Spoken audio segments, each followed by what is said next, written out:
All right, hello everyone. I would like to start again by saying how excited we are to present this work that we've done over yesterday and this morning. And on top of that, how much fun we really had getting to work on this case that you provided. We are Team Andrews Tool Company.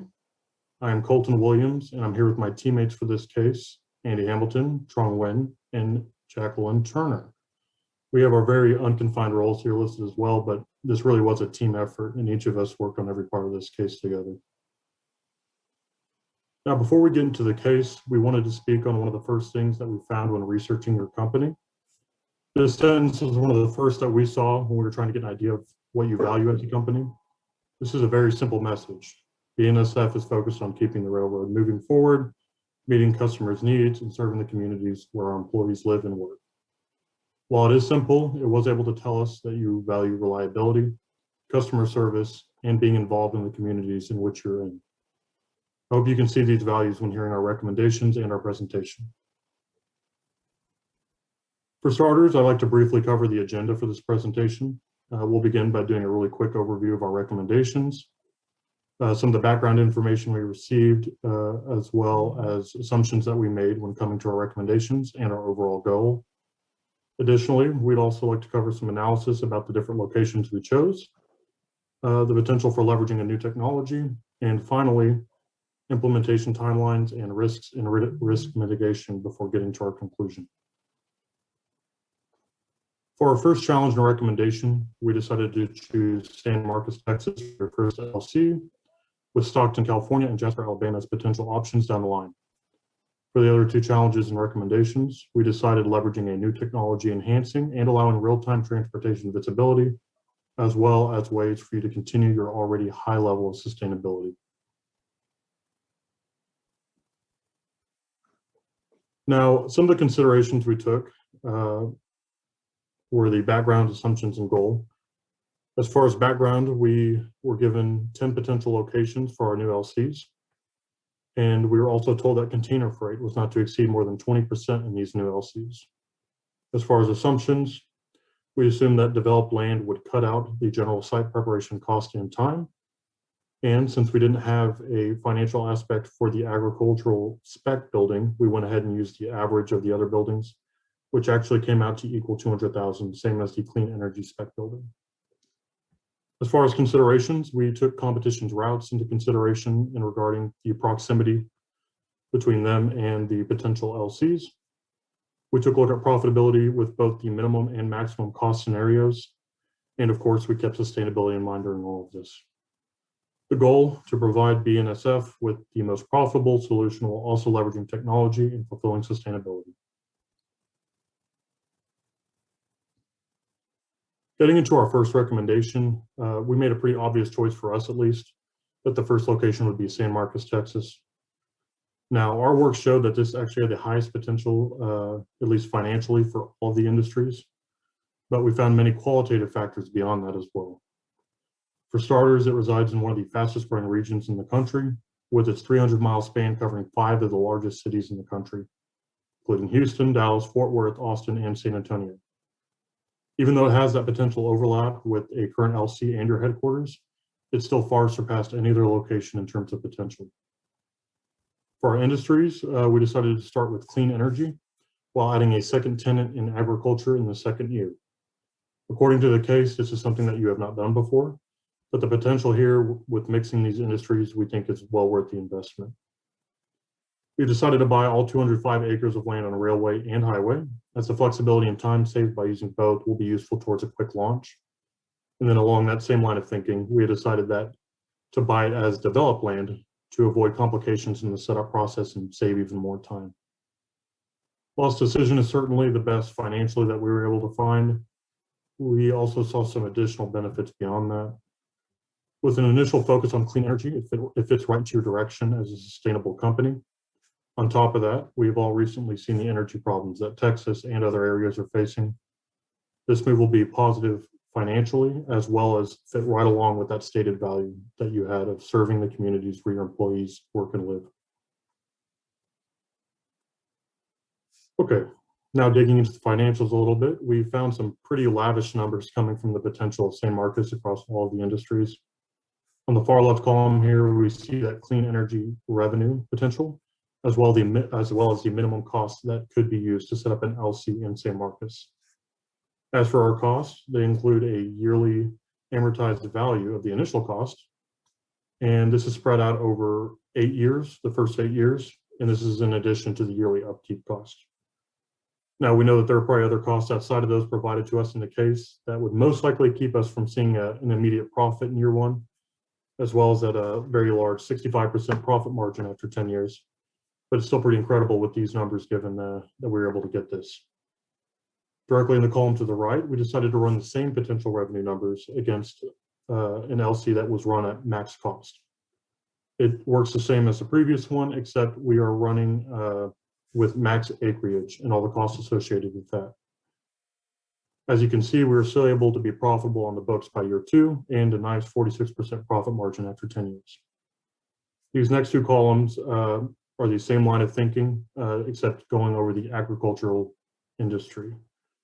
Obviously, we don't see the same potential here as with energy in San Marcos, but it actually was the second highest potential of any location in industry that we were able to find.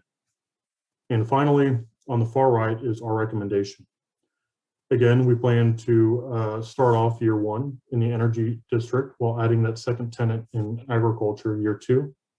This would also entail buying all 205 acres of developed land on both rail and highways. This combination showed us the best revenue and profit margin of any combination of location and industry that we could see. In addition, just to keep the numbers a little more achievable and to account for things like cannibalization with the other LC and the headquarters, we decided to cut the potential revenue of both agricultural and clean energy in half. Even with that, we were still able to see profitability in year 2 and that nice 29% profit margin after 10 years. Looking beyond our first recommendation and our first location, we also were able to come up with some new locations to look at in the future after year 2 and San Marcos is established. So for our long-term recommendation, we continue down the path of clean energy. However, to diversify the risk, the concentration risk at Texas, we chose California instead. So as depicted on the picture on the left, we can see that California has the most concentration of wind turbine contract market. And a picture on the right shows the US still have plenty of untapped resources and potential for clean energy. These 2 combined, we can see that California would be attractive location in the long term. So moving on to the financial analysis, despite another aspect we looked at is, of course, the financial, and this is a very good long-term investment due to the positive ROI that we see. So on the left, you can see that it shows all the potential revenue, and on the right shows the cost impact as well as the profit margin. We built 2 extremes in this case as well, a minimum and a maximum, to see where that puts us and is there any leeway for BNSF to consider. So in this case, both the minimum and maximum shows a positive profit margin.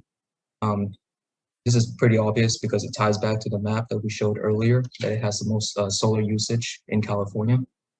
In this case, we also use the land that is close to both the highway and railway due to BNSF use of intermodal as transportation for these kind of equipments based on the case.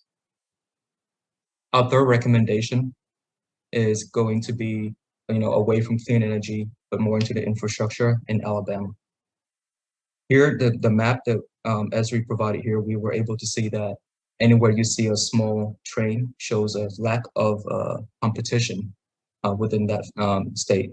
So therefore, looking at Alabama, we can see that, there's a very low number of competition there.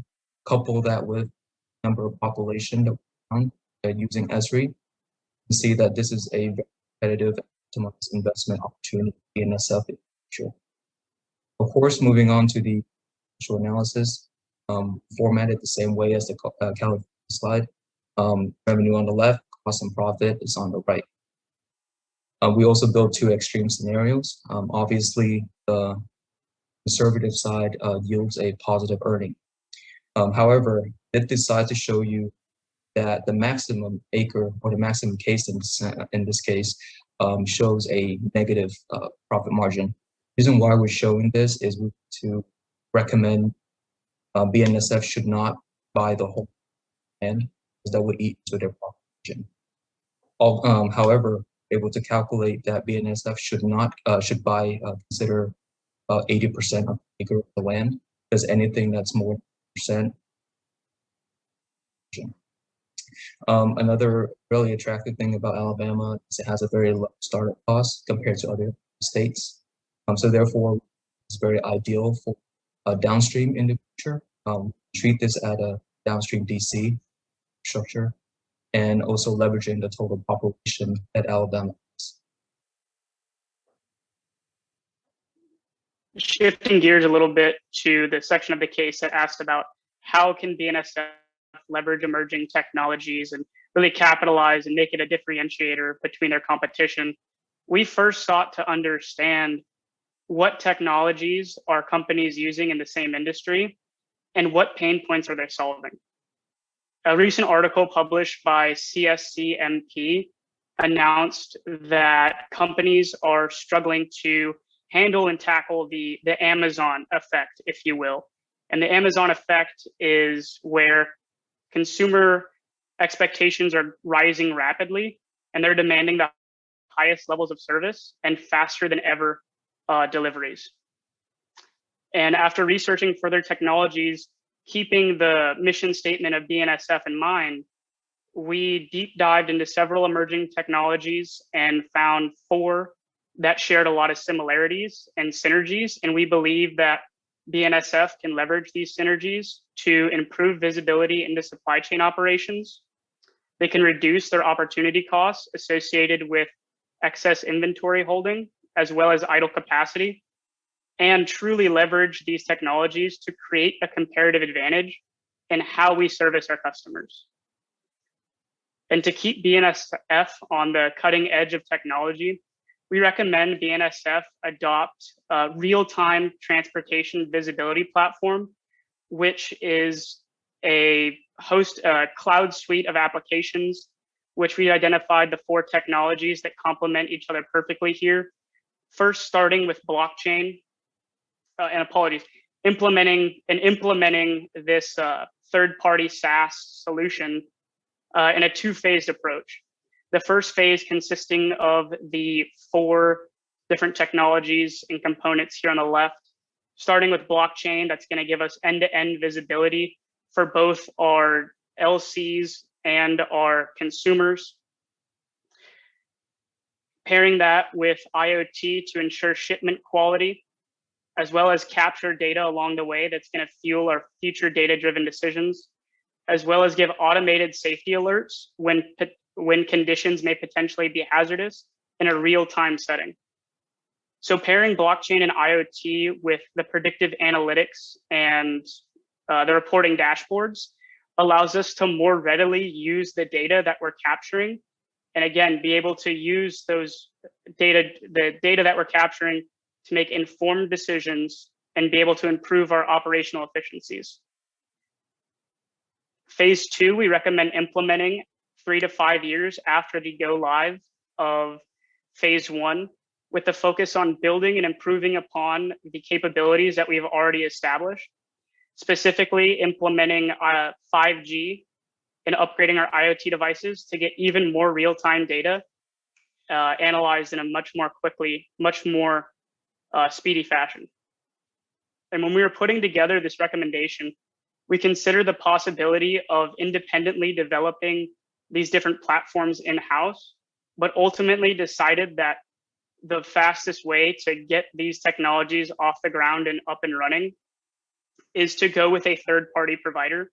And that's because the cost of managing you don't have to worry about the in-house cost of managing the software, of hosting it. You don't have to develop the software, and you don't have to worry about security because the third-party provider will be hosting that as well.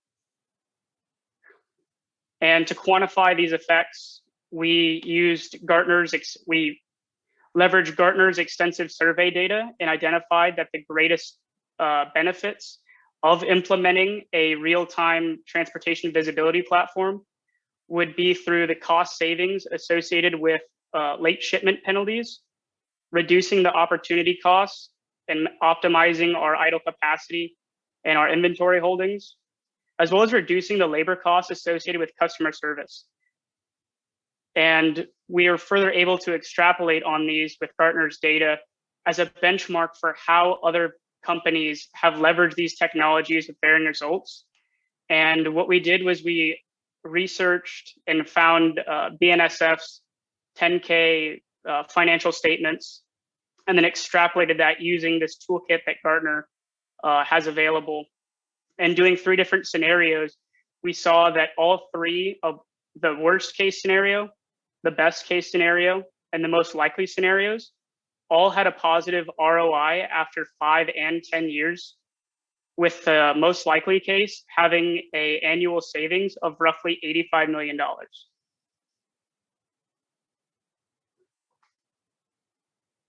And in addition to these cost savings that I just mentioned, these technologies will enhance BNSF customer experience and give them that competitive advantage. This full suite of applications would put the LCs and the customer at the center of this initiative and allow both parties to share in the value that it creates. The visibility will allow the LCs to stay ahead of the Amazon effect and meet those growing customer needs and demands for being able to track their package and have those on-time deliveries. Additionally, the visibility will help BNSF's customers achieve its sustainability goals by utilizing the blockchain technologies and the IoT devices together to be able to better manage their fuel consumption during the transportation process. And both parties will be able to reduce their carbon footprint. And one of the benefits of having a third-party provider host these cloud solutions would be that these applications are designed to integrate into your current systems, as well as have a seamless customer experience. So by going with a third-party resource, not only are we getting off the ground faster, but we're also going to be providing our users the best possible end-to-end experience that we're going to use as a competitive advantage. And to make sure that BNSF sets itself up for success in implementing this technology recommendation, we suggest that BNSF create a cross-functional team to mitigate the risk of having an organizational-wide solution be confined to one business silo. We want BNSF to win together as an organization, and that's exactly how you're going to do it, by working together across the different departments. Here we dive into our operational implementation timeline within the first year. Assuming we're building on already developed land, BNSF would bypass all general site prep and cost, going quickly into operations after building the rest of our site. We believe this is to be the most beneficial for BNSF, as well as to the people of Texas specifically, given what they are currently going through with the frequent and extended power outages. Also, by beginning operations as quick as possible, we are better equipped to capitalize on the opportunity presented by 3PL shippers in the case. We assume that all government permits, approvals, and negotiations would be complete in 6 months, and decided that it would be additionally beneficial to build on already developed land in order for our resources to focus strictly on obtaining these permits. We plan to begin operations for clean energy in San Marcos by March 2022, and hopefully add a second tenant in agriculture by December 2022. We currently have our RTTVP technology being implemented and integrated in January 2022 at the latest. But if this technology was to be obtained and feasible before January, we recommend implementing it as soon as operations are steady and efficient. The first year, we are directing BNSF to focus on a quick start for the first LC while beginning the implementation for the new technology to reap the benefits of the opportunity BNSF is currently missing out on, as well as help regions drastically in need of more energy. For the long term, we have the second logistics center to be opening in 2024, giving plenty of time to develop that land if needed and obtain any permits necessary. By 2025, we recommend BNSF to continue to add modules for the RTTVP technology in order to maintain their competitive technology edge. By 2027, we have BNSF opening the third new logistics center, again, giving plenty of time to develop land if needed and obtain any permits if necessary. Further, in 2027 and beyond, we direct BNSF to look for new opportunities and technologies while enhancing what BNSF currently possesses. We recommend BNSF to take their time developing and opening these new logistics centers while fine-tuning the new technology previously implemented for maximum benefit. With focusing our top 2 recommended locations on clean energy, we are conveying logistic routes will continue to operate sustainably while improving clean energy and delivering sustainable solutions around the nation. BNSF will benefit by continuing to be a leader in sustainable solutions, reducing the amount of CO2 emissions in the world by alternative transportation methods besides freight trucks, and reducing the amount of transportation needed in general.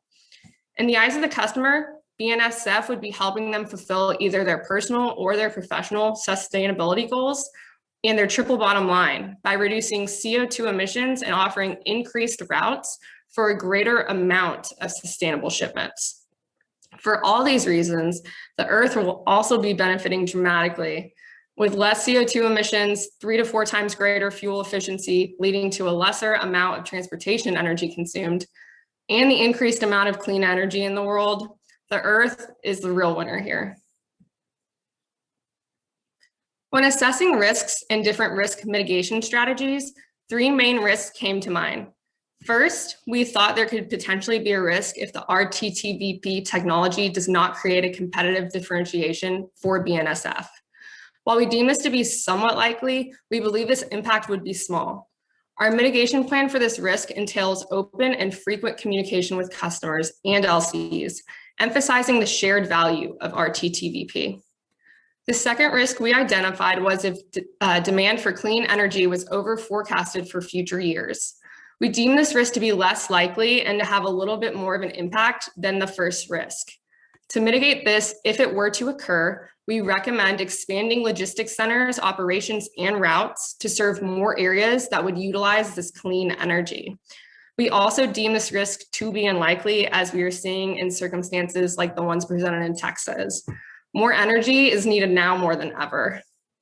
The third and final risk identified was if consumer products demand increases drastically, while the agriculture, infrastructure, residential, and energy demand decreases. We deem this to be the most impactful risk if it were to occur, but also not as likely. To mitigate this, if it were to occur, we recommend investing in cranes needed to transload containers for consumer products and start gradually increasing those shipments, but still not to exceed that 20% as stated in the case. To summarize, we recommend to first open a location in San Marcos, Texas for clean energy on previously developed land, and quickly thereafter also open operations in San Marcos for agriculture. This option proved to be the most profitable and have the largest ROI, no matter what the costs entailed. Next, we recommend opening locations in Stockton, California, focusing on clean energy given its high production and demand, and Jasper, Alabama, focus on infrastructure and serving as a good location for downstream operations given its high population and low competition in the area. We deem both of these options the next best profitable solution after Texas. Further, we recommend investing and implementing the RTTVP technology in order to increase visibility in BNSF's logistics supply chain and to improve customer satisfaction. And finally, we recommend all these practices keeping in mind the importance of sustainability to BNSF.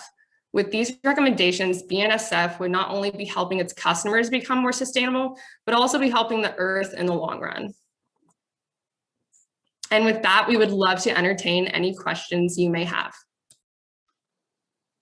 Okay, this is Dave Abbott, and I'm looking to see if anybody has raised their hand.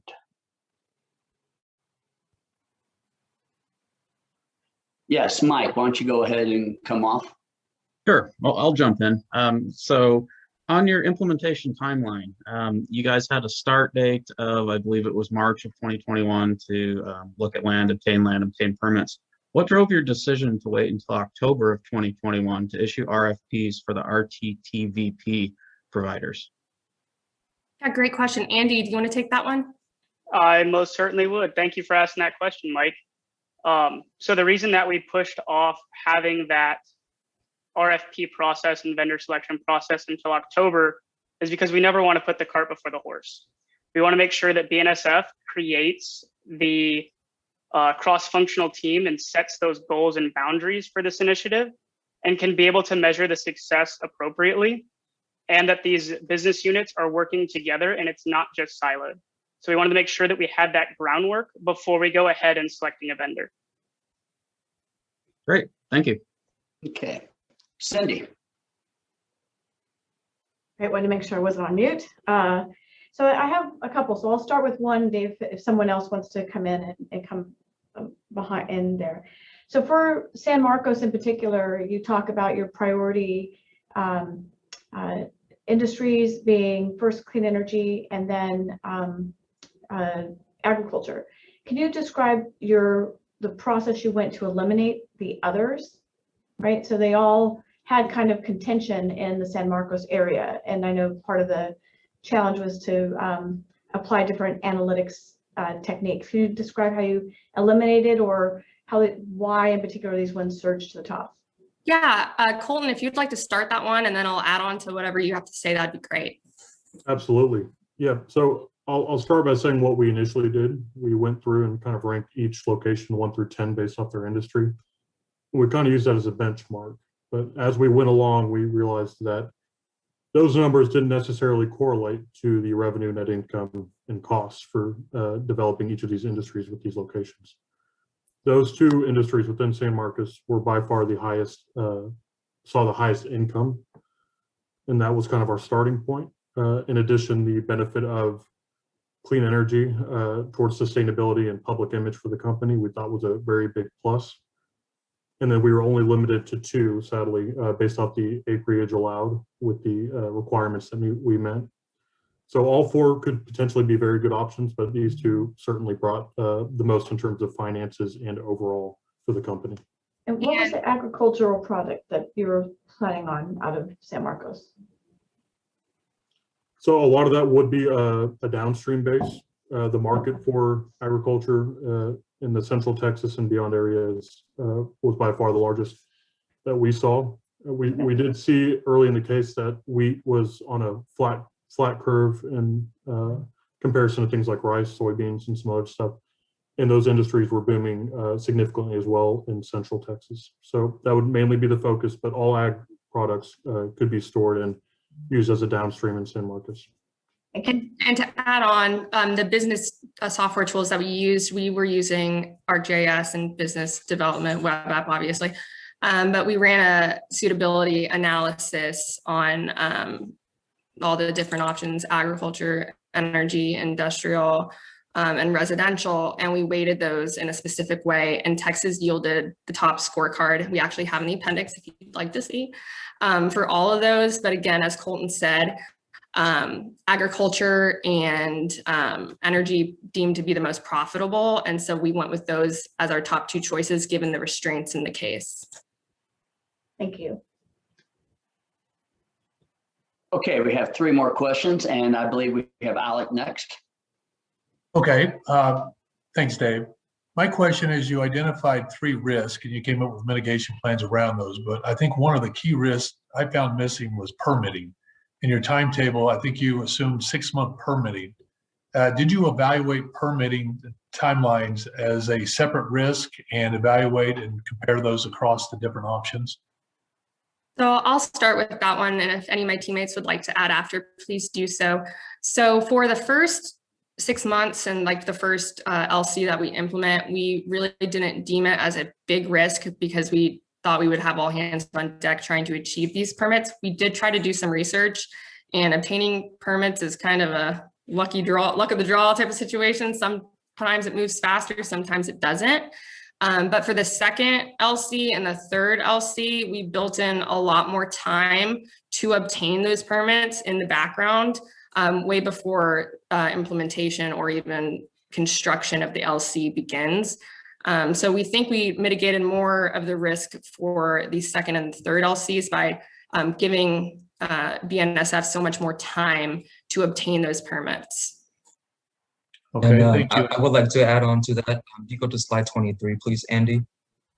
We actually chose to develop land for this St. Marcus because we're able, based on our assumption, we're able to take away 3 months worth of the site development plan. So therefore, that would give like an extra 3 months in case getting the permit would be difficult than anticipated. Okay, thanks. Just to follow up, Dave, if I can. One other Absolutely. second question is about Alabama. You mentioned infrastructure. Can you give me, when you're saying infrastructure is the key commodities and potential customers there, define that for me, would you? Sure, Trung, do you want to take that? If not, I can. Yeah, can you please go ahead, Jacqueline? Yeah, sure. So in the case infrastructure, they were deeming that as like roadways and things of that. So like government-based or like big projects like that. We really only had data for roadways in the case. So it was strictly roadways on our end. So highways and things like that. Okay, thank you. Okay, we have just a few minutes left, and I got Tony next. Thanks. Great work, team. A couple of questions. How will having the LC in San Marcos impact the existing LC in Sweetwater?